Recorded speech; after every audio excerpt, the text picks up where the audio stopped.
Hello दोस्तों। तो कैसे हो आप सब? आई होप ठीक ही होंगे। क्या नीट का एग्जाम लेकर के अभी तक तुम परेशान हो? अरे भाई, कम नंबर आ गया तो क्या हो गया? नीट में कभी मार्क्स मैटर ही नहीं करता है। नहीं विश्वास हो रहा है? चलो तुमको आज डेटा के साथ फैक्चुअल बात करके सारा चीज़ क्लियर कर देता हूँ। आज देखो, वीडियो लास्ट तक जरूर देखना। बहुत सारा डिस्कशन करने वाले हैं, पूरा नीट 2025 के बारे में डिस्कशन करने वाले हैं, तो लास्ट तक जरूर देखना। चलो शुरू करते हैं। सबसे पहले अगर जो हम नीट 2025 का पेपर का बात करें, तो मेडिकल हिस्ट्री में लास्ट 30 से 35 साल में इतना हार्ड लेवल का एग्जाम हुआ ही नहीं कभी था। क्योंकि नीट 2025 में इस बार क्या किया है, फिजिक्स के कम से कम 15 से 20 क्वेश्चन ऐसे थे जो आईआईटी लेवल का डाल दिया गया था। देखो, इस एग्जाम को हार्ड बनाने में मेनली 3 चीज़ रोल प्ले किया है। पहला, जो कि 3 घंटा 20 मिनट नीट एस्पिरेंट को मिलता था, उसको 20 मिनट हटा करके 3 घंटा कर दिया गया पेपर। दूसरा, जो 20 क्वेश्चन ऑप्शनल होता था उसको भी रिड्यूस कर दिया गया है। और तीसरा, जो क्वेश्चन का डिफिकल्टी लेवल था वो बहुत ही ज़्यादा हाई था। आईआईटी लेवल का कम से कम 15 से 20 क्वेश्चन फिजिक्स में डाल दिया गया था। देखो, मैंने ना बहुत सारे टीचर को नीट 2025 को नीट 2016 से कंपैरिजन करते देखा है, लेकिन ऐसा नहीं है भाई। नीट 2025 जो है ना, नीट 2016 का बाप है। क्योंकि अब जब पैटर्न समझोगे नीट 2016 का, तो वहाँ क्या था ना, जब एक कॉन्सेप्ट से क्वेश्चन आ रहा था तो उसको बस रिवर्स करके, उसको उलट पुलट करके कॉन्सेप्ट को एक क्वेश्चन सॉल्व करना था। लेकिन नीट 2025 में क्या किया, यहाँ 8 से 10 कॉन्सेप्ट को मिला करके एक क्वेश्चन बनाया गया, जो कि उस लेवल का आईआईटी में क्वेश्चन आता है। और आप यहाँ सोच रहे हैं कि 8 से 10 मिनट में जो सॉल्व होने वाला क्वेश्चन है वो 1 मिनट में सॉल्व हो जाए, ऐसा एनटीए का सोच था। लेकिन ऐसा कोई भी बच्चा नहीं कर सकता है। इसलिए बहुत सारे बच्चे का एग्जाम खराब गया है। बहुत सारे स्टूडेंट का जो वो एक्सपेक्टेड मार्क्स था वो रिड्यूस हो गया है। बहुत सारे बच्चे का, मैं तो ये बोलना चाहूँगा, जो नीट 2025 है वो जेई मेन से भी 8 से 10 गुना हार्ड था। तो देखिए, जब आप नीट का पैटर्न ऑब्जर्व करेंगे तो मेनली इसमें 3 टाइप का क्वेश्चन आता था। Easy level question, moderate level question and hard level question. जो 2019 से 2024 का था वो अलग पैटर्न था, नीट 2025 में अलग पैटर्न बना दिया गया है। जो पहले का पैटर्न था उसमें इजी लेवल क्वेश्चन जो है वो 60% आता था, मॉडरेट लेवल क्वेश्चन 30% आता था और हार्ड लेवल क्वेश्चन 10% आता था। लेकिन नीट 2025 में क्या किया, सारा खेला उल्टा कर दिया। यहाँ जो इजी लेवल क्वेश्चन है वो 60% से घटा करके 30% कर दिया गया। मॉडरेट लेवल जो क्वेश्चन है उसको 30% से बढ़ा करके 40% कर दिया गया। और जो हार्ड लेवल का क्वेश्चन है उसको 10% से इंक्रीज करके 30% कर दिया गया। और सारा बच्चा यहीं पे मार खा गया। जो सोच करके गया था कि हम नीट में 650 लेकर के आएंगे, क्योंकि उसका मॉक टेस्ट में 650 आ रहा था, उसका मार्क्स रिड्यूस होकर के 530 540 पे आ अटका है। जो बच्चा सोच कर गया था 700 लाएंगे, उसका मार्क्स 600 पे आकर के अटका है।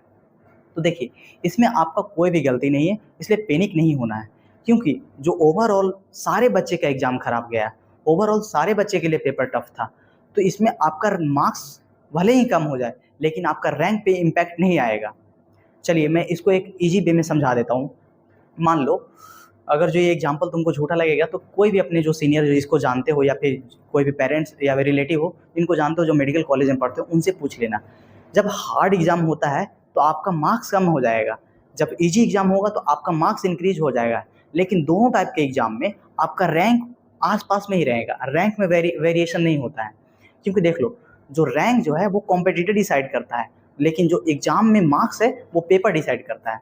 मान लो कि आपके 10 दोस्त हैं, अगर जो वो 10 दोस्त अच्छा से आपको कंपटीशन दे रहे हैं तो आपका जो रैंक है वो नीचे चला जाएगा। लेकिन अगर जो वो 10 दोस्त है वो पढ़ाई करना बंद कर दे, कंपटीशन देना बंद कर दे, तो आपका रैंक अपने आप ही बूस्ट हो जाएगा। तो इसीलिए मैं बता रहा हूँ, मार्क्स के पीछे मत भागो, रैंक के पीछे भागो। देखो, जैसे मैं एक सिंपल वे में समझा देता हूँ इसको क्या होता है। फॉर एग्जाम्पल समझो कि आप जिस इंस्टीट्यूट में प्रिपरेशन कर रहे थे उसमें आपका 2 दोस्त और था, जिसका एक का नाम ए था, एक का नाम सी था, और आप अपने आप को एज अ बी कंसीडर करो, ठीक है। तो जो ए स्टूडेंट था, जो आपका ए दोस्त था, वो आपसे ज़्यादा पढ़ने में तेज था, और जो सी दोस्त था वो आपसे कम पढ़ने में तेज था। तो पढ़ाई का यहाँ पे ऑर्डर क्या हुआ, ए का सबसे ज़्यादा, उसके बाद आप, उसके बाद सी का, ठीक है। ये ऑर्डर रहा ए बी सी। अब मान लो जब आप लोग मॉक टेस्ट देते थे तो ए का जो मार्क्स है वो 700 प्लस आता था, आपका जो है वो 650 प्लस आता था, और जो सी का मार्क्स है वो 600 प्लस आता था। तो यहाँ मॉक टेस्ट में इसका रैंक कितना हुआ, ए का सबसे ज़्यादा, उसके बाद आपका, उसके बाद सी का। अब मान लो जब तीनों आप नीट एग्जाम देने गए थे तो कोई भी बच्चा ये सोच करके जाता है कि जितना मॉक टेस्ट में आ रहा है उससे तो ज़्यादा ही लाएंगे, उससे तो कम नहीं लाएंगे। अब देखो, मान लो नीट 2025 में अगर जो इजी लेवल या फिर मॉडरेट लेवल का क्वेश्चन आता, तो जो रैंक मॉक टेस्ट में आता था आपका, वही रैंक नीट 2025 में आता। लेकिन यहाँ क्या किया, नीट 2025 में हार्ड क्वेश्चन आ गया, हार्ड लेवल का क्वेश्चन आ गया। तो यहाँ पे क्या हुआ, जो ए का 700 प्लस आ रहा था मॉक टेस्ट में, उसका एक्सपेक्टेशन 700 था, लेकिन रिड्यूस होकर के नीट 2025 में उसका मार्क्स 600 आ गया। तो उसी तरीके से आपका ही मार्क्स रिड्यूस हो गया, तो 650 से 550 पे आ गया। उसी तरह से सी का भी रिड्यूस हो गया, 600 से 500 आ गया। तो अब ओवरऑल देखिए रैंक क्या हुआ, ए का ही सबसे ज़्यादा रहा, फिर आपका, फिर उसके बाद सी का। तो यहाँ रैंक और जो मॉक टेस्ट में रैंक, या फिर इजी एग्जाम आता नीट में, जब इजी एग्जाम आता उस टाइम रैंक, तीनों रैंक सेम ही है। तो कभी भी जो पेपर है वो रैंक डिसाइड नहीं करता, रैंक डिसाइड करता आपके कॉम्पिटिटर, जो चारों तरफ जो कॉम्पिटिटर होते हैं वो आपका रैंक डिसाइड करता है। जो जितना मेहनत करेगा उसका रैंक उसी हिसाब से आएगा। और जो जो बोल रहे हैं कि मेरा मार्क्स कम हो गया, तो मार्क्स भाई कम हुआ है पेपर का डिफिकल्टी लेवल से। तो मार्क्स पे मत भागो, रैंक के पीछे भागो। देखो इतना तो समझ में आ ही गया होगा कि रैंक के पीछे भागना है, मार्क्स के पीछे नहीं भागना है। अगर जो अभी भी नहीं समझ में आया है, देखो तुमको एक और एग्जांपल से समझा देता हूँ, बहुत ईजी एग्जांपल है। मान लो कि जो एक बच्चा नीट 2023 दिया था, नीट 2023 में मॉडरेट लेवल का क्वेश्चन आया था, उसमें 650 लाया था वो बच्चा, उसका रैंक था 7000, ठीक है। एक कोई और बच्चा है जो नीट 2024 दिया, इसमें इजी लेवल का सारा क्वेश्चन आया था, एक बच्चा जो था वो 650 लाया, उसका रैंक 40,000 भाग गया। अब देखो नीट 2025 में आओ, इसमें कोई एक बच्चा था वो एग्ज़ाम दिया, उसका आ गया 650। यहाँ तो एग्ज़ाम टफ था, लेकिन जैसे ही 650 आया, इसका रैंक 1000 से 2000 के बीच में आ गया।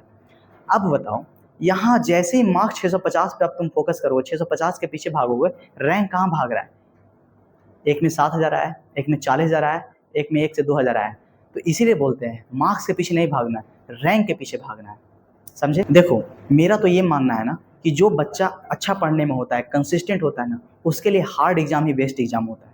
क्योंकि एक सिंपल सा क्वेश्चन, ईजी सा क्वेश्चन अगर जो देगा तो अच्छा बच्चा भी आराम से कर लेगा, एवरेज बच्चा भी आराम से बना लेगा, बिलो एवरेज रहेगा वो भी आराम से बना लेगा। तो यहाँ पे सिर्फ और सिर्फ एक्यूरेसी मैटर करता है कि आप कम टाइम में कितना अच्छा बनाते हो। यहाँ पे आप डिफ्रेंशिएट नहीं कर पाओगे कि कौन बच्चा अच्छा पढ़ने में, कौन बच्चा खराब पढ़ने में।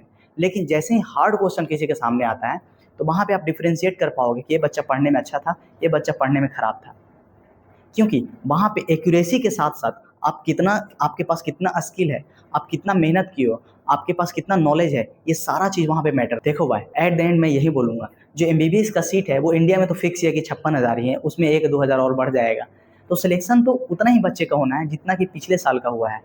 तो इसमें जो मेहनत किया है वही बच्चा का सिलेक्शन होना है।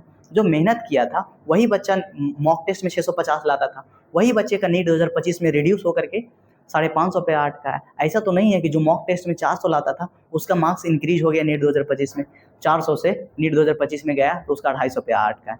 तो ऐसा मत सोचो कि सिर्फ उसे मेरा मार्क्स डिक्रीज हुआ, सारे बच्चे का मार्क्स डिक्रीज हुआ है। तो जो बच्चा जितना मेहनत किया है उसका रैंक उसी हिसाब से आएगा, उसका सिलेक्शन उसी हिसाब से आएगा। जो जितना ज़्यादा मेहनत करेगा सिलेक्शन उसी का होना है।